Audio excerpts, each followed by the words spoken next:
Hi hello నమస్తే అస్సలం వాలేకుమ్ ఆదాబ్ నా చేతి వంట ఛానల్కు స్వాగతం సుస్వాగతం పలుకుతూ నేను మీ సాగర్ మళ్ళీ ఇంకొకసారి మీ ముందుకు ఒక కొత్త రెసిపీతో వచ్చేసానండి. ఈరోజు మనం రొటీన్గా వండుకునే బంగాళదుంప వంకాయ ఏదైతే ఉందో ఆ కర్రీని కాస్త వెరైటీగా పచ్చినీళ్ళు వేసి చేశాను. ఈ కర్రీ వచ్చేసి చాలా టేస్టీగా వచ్చింది. అలాగే కర్రీ కూడా ఎంతో సింపుల్గా చాలా ఈజీగా చేసేసుకునే విధంగానైతే నేను ఇక్కడ చేయడం జరిగింది.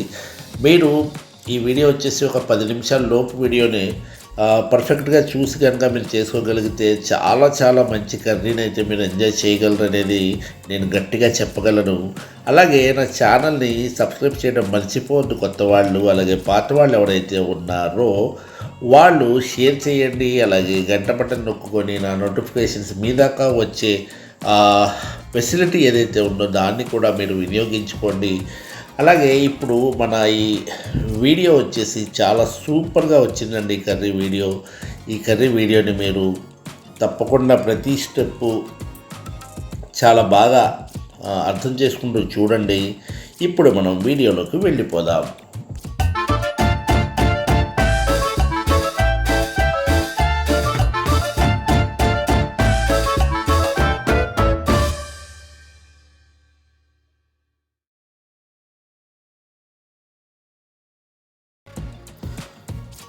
ఎందుకంటే ఈరోజు నేను చేస్తున్న వంట ఏదైతే ఉందో వంకాయ అలాగే బంగాళదుంప ఇదిగోండి పచ్చిరాయిలో వేసి చేస్తున్నాను కర్రీ. దీనికి సంబంధించి ఇదిగోండి ఇక్కడ ఈ ఉల్లిపాయలని పచ్చిమిర్చి కోసి పెట్టుకున్నాను. ఈ ఐటమ్స్ ఏదైతే ఉన్నాయో ఇప్పుడు మనం కర్రీ చేసుకుందాము. అయితే కర్రీ స్టార్ట్ చేసి దాంట్లో ఏమేమైతే ఐటమ్స్ చేస్తారో అవన్నీ నేను చెప్పుకుంటూ ముందుకు వెళ్ళిపోతాను. అయితే ఇక్కడ మొత్తం అన్నీ చూపెట్టట్లేదు మీకు. ఇవ్వండి స్టవ్ వెలిగించుకున్నాను. దీని మీద ఒక ప్యాన్ అయితే పెట్టుకున్నాను. ఇది వేడెక్కుతుంది. ఇవ్వండి దీంట్లో ఫస్ట్ ఆయిల్ అయితే ఇక్కడ వేసుకుంటున్నాను. నేను ఆయిల్ వచ్చేసి ఒక 100 గ్రామ్స్ సుమారు వేస్తున్నాను ఇక్కడ. ఎందుకంటే మనం చేస్తున్న కర్రీ ఒక అరకిలో వంకాయలు అలాగే ఒక పావు కిలో బంగాళదుంపలు తీసుకున్నాను నేను. దానికి సంబంధించి ఒక 100 గ్రామ్స్ ఆయిల్ వేశానండి. మరి దీంట్లో ఉల్లిపాయలు వేసుకుంటున్నాను.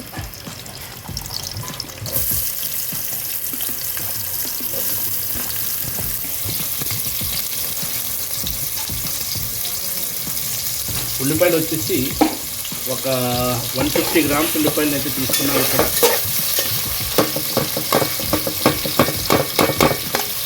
మళ్ళీ ఉల్లిపాయల్లో ఫస్ట్ నేను ఇక్కడ ఉప్పు వేసుకుంటున్నాను. ఎందుకంటే ఉప్పు వేసుకుంటే ఉల్లిపాయలు త్వరగా అవుతాయి కదా. తర్వాత అవసరమైతే చూసి మళ్ళీ వేసుకుంటాను.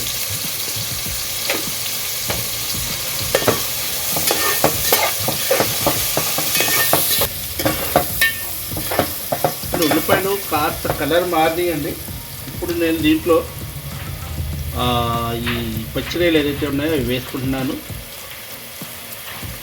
అంటే ఉల్లిపాయలు బాగా దోరగా వేయించాల్సిన అవసరం లేదు. ఎందుకంటే మనం కూరగాయలు వేసి కదా చేసుకుంటుంటాం ఈ కర్రీ.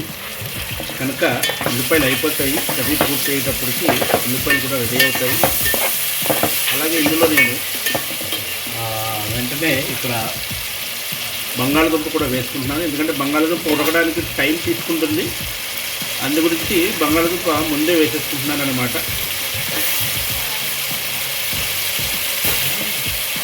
ఆ తర్వాత నేను పచ్చిమిర్చి కూడా వేసేసుకున్నాను.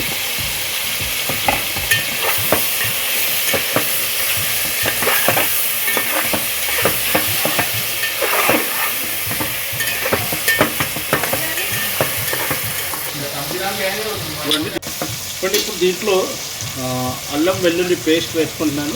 ఇవ్వండి ఈ మాత్రమే సరిపోతుంది, ఎక్కువ అక్కర్లేదు. ఆ తర్వాత పసుపు వేస్తున్నానండి. పసుపు 1 టీ స్పూన్ వేసాను. ఆ తర్వాత ధనియా పౌడర్ వేస్తున్నాను.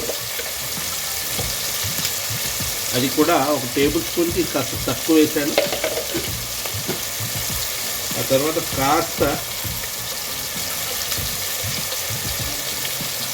జీరా పౌడర్, ఇది జీలకర్ర పొడి కొద్దిగా వేసాను. ఎందుకంటే పచ్చిరాయల్లో జీలకర్ర పొడి వేసుకుంటే బాగుంటుంది. ఆ తర్వాత కారం వేస్తున్నాను. ఒక 2 టేబుల్ స్పూన్స్ కారం వేసాను, ఎక్కువ వేయలేదు.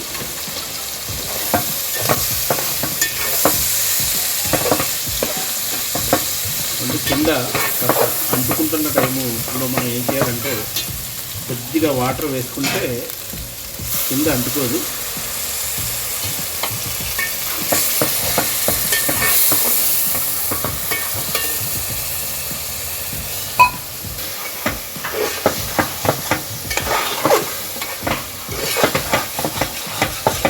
ఇదిగోండి, ఇక్కడ ఇప్పుడు కొద్దిగా వాటర్ వేసేస్తున్నాను చూడండి. సుమారు మన కర్రీ అయిపోయినట్టేనండి.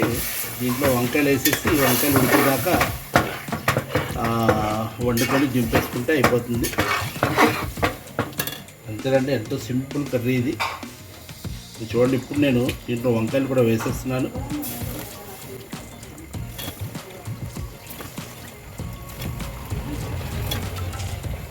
వంకాయలు వేసేసి సిమ్ మీద, అంటే సిమ్ కన్నా కాస్త ఎక్కువ లో మీడియంలో పెట్టుకొని ఒక 15 నుంచి 20 నిమిషాల పాటు అలా వదిలేస్తే వంకాయలు అలాగే బంగాళదుంప అన్నీ మగ్గిపోతాయి అన్నమాట. ఆ విధంగా స్లో మీద పెట్టి అలా మగ్గించుకుంటేనే చాలా టేస్ట్గా ఉంటుంది కర్రీ. ఫాస్ట్ మీద పెట్టకుండా స్లో మీద పెట్టి మగ్గించుకోండి. ఇప్పుడు దీన్ని మూత పెట్టేస్తున్నాను. ఇక్కడ సిమ్ మీద పెట్టేశాను, తర్వాత కలుస్తాను. ఎందుకంటే ఇప్పుడు కర్రీ మూమెంట్ ఒకసారి చూస్తున్నాను, ఇక్కడ మగ్గుతుంది కదా. అయితే ఇందులో ఒక ఇంగ్రీడియంట్ అయితే ఇక్కడ నేను వేస్తున్నాను, అది కూడా మీరు వేసుకొని చేసుకోండి, బాగుంటుంది. ఎందుకంటే ఇది వచ్చేసి ఏంటంటారు, మన నువ్వుల పౌడర్ అండి ఇది. దీనివల్ల కర్రీ కాస్త చిక్కబడుతుంది అన్నమాట. టేస్ట్ కూడా చాలా బాగుంటుంది ఈ నువ్వుల యొక్క కమ్మదనంతో.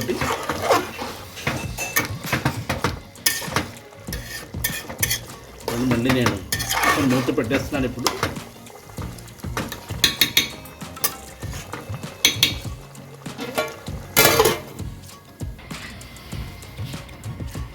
చూడండి, ఇప్పుడు ఒక 10 నిమిషాలు అయిపోయింది. చూడండి, మన దీంట్లో షేర్వా ఏదైతే ఉందో చిక్కబడిపోయింది, చూసారా? ఈ మూమెంట్లో మనం దీంట్లో ఉప్పు చూసుకొని ఉప్పు వేసుకుందాము.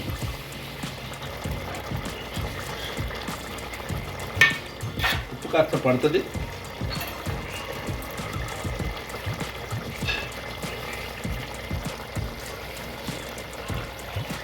అలాగే దీంట్లో ఇప్పుడు నేను కొత్తిమీర వేస్తున్నాను చూడండి.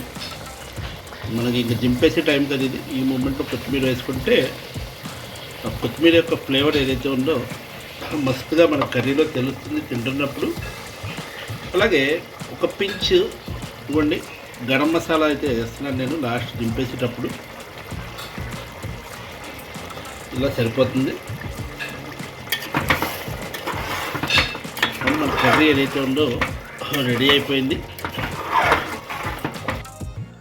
ఈ కర్రీని మీరు రోటీలో కానీ అలాగే రైస్లో కానీ ఎలాగన్నా కూడా మీరు తినవచ్చు. చాలా టేస్టీగా ఉంటుంది. ఎందుకంటే ఈ కర్రీ వచ్చేసి మనము ఈ విధంగా చేసుకోవడంతో టేస్ట్ ఏదైతే ఉందో చాలా సూపర్గా వచ్చింది కర్రీ. నా ఛానల్ని సబ్స్క్రైబ్ చేయడం మర్చిపోవద్దు. Thank you.